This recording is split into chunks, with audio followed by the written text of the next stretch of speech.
Friends, welcome to my channel study with Shweta. कैसे हैं आप सब? आई होप आप सब अच्छे होंगे। तो फ्रेंड्स, इस वीडियो में मैं आपको अपना ऑनेस्ट रिव्यू शेयर करूंगी DSSB SST TGT एग्ज़ाम का। मैं आपको बता दूं कि मेरा जो एग्ज़ाम है वो 1 नवंबर को फर्स्ट शिफ्ट में था। उसके बाद मैंने एक लाइव वीडियो भी किया था जिसमें मैंने आपको कुछ कुछ क्वेश्चंस बताए थे। वहाँ पे बहुत सारे बच्चों के मैसेजेस आ रहे हैं यूट्यूब पे भी, टेलीग्राम पे भी, कि मैम एक मेमोरी बेस्ड क्वेश्चन का एक वीडियो बना दीजिए। तो मैंने कुछ क्वेश्चंस अपने याद करके लिखे हुए हैं जो मैं आपको इस वीडियो में बताने वाली हूँ। उससे पहले मैं बता दूं कि अगर आप DSSB का एग्ज़ाम देने जा रहे हैं तो देखिए, DSSB अपने सिलेबस से ही क्वेश्चन पूछ रहा है। जो उसने गिवन सिलेबस है उसी से क्वेश्चन पूछा है। NCERT को अच्छे से पढ़िए। उसके अलावा PYQ सीरीज़ को लगाइए बहुत अच्छे से। भी अपने चैनल पर एक प्लेलिस्ट बनाई हुई है, अगर आप चाहें तो वहाँ से देख सकते हैं। PYQ लगाने का तरीका ये नहीं है कि आपने एक क्वेश्चन पढ़ा, 4 ऑप्शन पढ़े और टिक करके आगे निकलते गए। उनको डिटेल में पढ़िएगा। मैंने उसी तरीके से क्वेश्चन आपको सॉल्व कराए हुए हैं, ठीक है। इस तरीके से अगर आप करेंगे, NCERT को अच्छे से पढ़ेंगे और PYQ करेंगे तो आपको एग्जाम में सेकंड पेपर में बेनिफिट ज़रूर होगा, ठीक है। तो इस वीडियो में देखिए, कुछ बच्चों के मैसेज आ रहे हैं, मैम फर्स्ट पेपर के बारे में डिटेल से बताइए। कुछ बच्चों के क्वेरी आ रही है कि मैम सेकंड पेपर के बारे में बताइए। तो इस वीडियो में मैं सेकंड पेपर की बात कर लेती हूँ। एक और दूसरा वीडियो बना दूंगी जिसमें फर्स्ट पेपर के बारे में हम डिटेल में बात कर लेंगे, ठीक है। तो चलिए, ज़्यादा बातें ना करते हुए वीडियो स्टार्ट करते हैं। लेकिन वीडियो स्टार्ट करने से पहले मेरी आपसे एक रिक्वेस्ट है कि अगर आप मेरे चैनल पर नए हैं तो चैनल को सब्सक्राइब कर लीजिए, और वीडियो अगर आपको पसंद आती है तो लाइक और शेयर कर दीजिएगा देखने के बाद, ठीक है। चलिए स्टार्ट करते हैं। सबसे पहले मैं बात करूंगी जियो की। ज्योग्राफी में आपको कोपेन के क्लासिफिकेशन से क्वेश्चन था, जिसमें उसने पूछा था कि 3 से 15 डिग्री सेंटीग्रेड अगर आपका टेम्परेचर है तो इसको किस किस नाम से जाना जाएगा। रिफ्ट वैली में कौन सी नदी बहती है, ये क्वेश्चन आया हुआ था। इसके अलावा नदियों के द्वारा बनाए हुए डेल्टा के नाम थे, सुंदरबन डेल्टा और ये। तो वहाँ पे इसमें एक चीज़ और है कि आपको एक ही ऑप्शन टिक करके नहीं जाना है। उसमें क्या है, जैसे सुंदरबन डेल्टा है, कृष्णा कावेरी डेल्टा है, इस तरीके से, और फिर ऑप्शन ABCD ABE इस तरीके के क्वेश्चन थे। तो आपको वहाँ पे ऑप्शंस को अच्छे से पढ़ना है और सही आंसर लगाना है, ठीक है। उसके अलावा उड़ीसा के पोर्ट का नाम पूछा गया था। और कॉन्सेप्चुअल क्लैरिटी के साथ साथ आपको ज्योग्राफी में फैक्चुअल डेटा भी पूछा गया था। जैसे कि एक क्वेश्चन था कि नॉर्थ इंडियन प्लेन का एरिया कितना है, ठीक है। तो 9, 13, 11 इस तरीके से ऑप्शंस थे। तो अगर आपने वो चीज़, आपको फैक्ट नहीं पता है तो आप उस क्वेश्चन को सॉल्व नहीं कर पाते। फिर आपका क्वेश्चन जो है, बालू के ढेर पर जो जमी हुई घास है, उस पर उस आकृति को क्या कहते हैं। तो जो आपका भू आकृति वाला चैप्टर है उसको अच्छे से कर लीजिएगा, वहाँ से क्वेश्चन था। उसके अलावा एटमॉस्फेयर से क्वेश्चन था। तो ये कुछ क्वेश्चन थे जो मैंने अपने मेमोरी बेस्ड याद करके लिखे हुए हैं।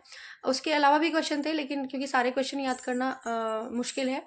तो चलिए नेक्स्ट टॉपिक पॉलिटी की बात कर लेते हैं। पॉलिटी का जो सेक्शन था वो मुझे सबसे ज़्यादा लगा एग्ज़ाम में सबसे ज़्यादा क्वेश्चंस जो आए थे वो पॉलिटी के आए थे, और लेंथी क्वेश्चंस आए थे, ठीक है। इसमें 3-4 चैप्टर से ज़्यादा क्वेश्चन थे। एक डेमोक्रेसी से क्वेश्चन ज़्यादा थे, फेडरलिज्म से क्वेश्चन ज़्यादा थे, उसके अलावा पंचायती राज से थे, और आपका जो वो चुनावी दल है, इलेक्शंस वाला जो चैप्टर है, वहाँ से क्वेश्चन पूछे गए थे।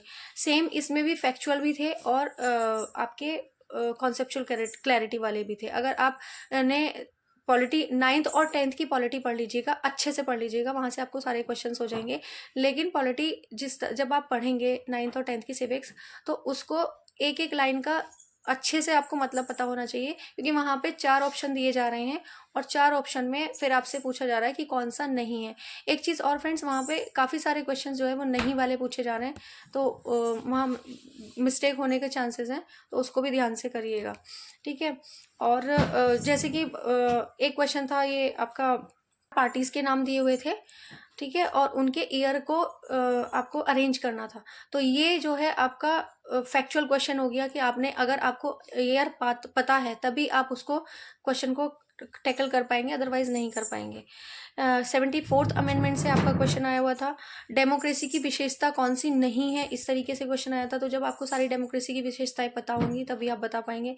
पंचायत का चुनाव कौन कराता है, राज्य कराता है या फिर राज्य चुनाव आयोग कराता है या फिर केंद्र चुनाव आयोग कराता है, इस तरीके से तो क्वेश्चन था। उसके अलावा फंडामेंटल राइट्स से भी क्वेश्चन था, ठीक है। तो इसमें आपको जो इम्पोर्टेंट टॉपिक हैं वो डेमोक्रेसी, फेडरलिज्म और आपका पंचायती राज और इलेक्शन वाला है। उसमें 4 पार्टी के नाम दिए हुए थे जहाँ पे अरेंज करना था। एक था आपका कम्युनिस्ट पार्टी और एक था आपका बीएसपी और भारतीय जनता दल और एक और पार्टी थी। उसमें आपको अरेंज करना था ईयर वाइज। ठीक है, ये हो गई आपकी पॉलिटी की बात। उसके बाद बात कर लेते हैं आपकी इकोनॉमिक्स में। इकोनॉमिक्स में आर्थिक डिप्रेशन यानी कि आर्थिक मंदी से क्वेश्चन आए थे। जब अमेरिका का शेयर क्रैश हुआ था तब ऐसा कौन सा देश था उसने अपना नाम वापस ले लिया था, इस तरीके से क्वेश्चन था। पॉवर्टी से क्वेश्चन था। उसके अलावा प्राइवेटाइजेशन से क्वेश्चन था। अच्छा, इकोनॉमिक्स में जो हम नॉर्मल इकोनॉमिक्स पढ़ते हैं जिसमें repo rate, reverse repo rate, bank rate, ये वो, या फिर आपका M1 M2 वाला, इस तरीके का कोई क्वेश्चन नहीं था मौद्रिक नीतियों से रिलेटेड। हो सकता है आने वाली शिफ्ट में ये चीज़ आ जाए, लेकिन हमारी शिफ्ट में इस तरीके से कोई भी क्वेश्चन नहीं था। आर्थिक मंदी के कारण क्या थे, या फिर किस वर्ष आई, इस तरीके से मतलब ईयर भी पूछे हुए थे और कॉन्सेप्ट भी पूछा हुआ था, बट वैसा फैक्चुअल डेटा जो CRR SLR ये सारे क्वेश्चंस नहीं देखने को मिले। अब बात कर लेते हैं हिस्ट्री के बारे में। तो हिस्ट्री में इंडस्ट्रियल रेवोल्यूशन से रिलेटेड क्वेश्चन था कि जूट ने कैसे हेल्प की, जूट जो थी जूट इंडस्ट्री, उससे रिलेटेड क्वेश्चन था। 1857 की क्रांति से 2 क्वेश्चन थे। एक क्वेश्चन था आपका कि बरेली में कौन लीडरशिप कर रहा था 1857 की क्रांति के दौरान, और एक क्वेश्चन था कि नाना साहब 1857 की क्रांति के बाद मतलब कहाँ पे भाग गए थे। ये क्वेश्चन था। ड्रेन थ्योरी का क्वेश्चन था कि दादा भाई नौरोजी जो है उन्होंने कौन सी बुक लिखी है, सॉरी हाँ, ड्रेन थ्योरी बुक जो है वो किसने लिखी है, तो इसका आंसर ऑब्वियसली दादा भाई नौरोजी था। उसके अलावा सेकेंड वर्ल्ड वॉर के कारण पूछे गए थे, उसमें भी ऑप्शंस थे, 4 ऑप्शंस थे, कौन सा कारण था कौन सा नहीं था, इस तरीके से। और एक क्वेश्चन थोड़ा सा टफ लेवल का था, उसमें था आपका राउंड टेबल कॉन्फ्रेंस में BR अम्बेडकर जो गए थे दलितों के हितों की बात करने के लिए, उनके साथ और कौन गया था, तो ये थोड़ा सा मेरे को टफ लगा था क्योंकि ये मैंने नहीं पढ़ा था। उसके अलावा लेनिन से रिलेटेड क्वेश्चन था, वॉल्शविक रेवोल्यूशन से रिलेटेड क्वेश्चन था, और नेपोलियन के कानून में कौन सा नहीं था, ये क्वेश्चन था। और इकोनॉमिक्स में एक क्वेश्चन और था, मेरे को अभी याद आ रहा है बताते बताते आप लोगों को, कि कार्ल मार्क्स और फ्रेडरिक एंजल्स ने जो बुक लिखी है उसका क्या नाम था। तो ये कुछ क्वेश्चंस थे मेमोरी बेस्ड जो मुझे याद आया और मैंने आप लोगों के लिए नोट डाउन करके एक वीडियो बनाई, क्योंकि आप लोग अलग अलग जगह पे मुझे मैसेजेस करके पूछ रहे हैं कि मैम एक वीडियो बना दीजिए।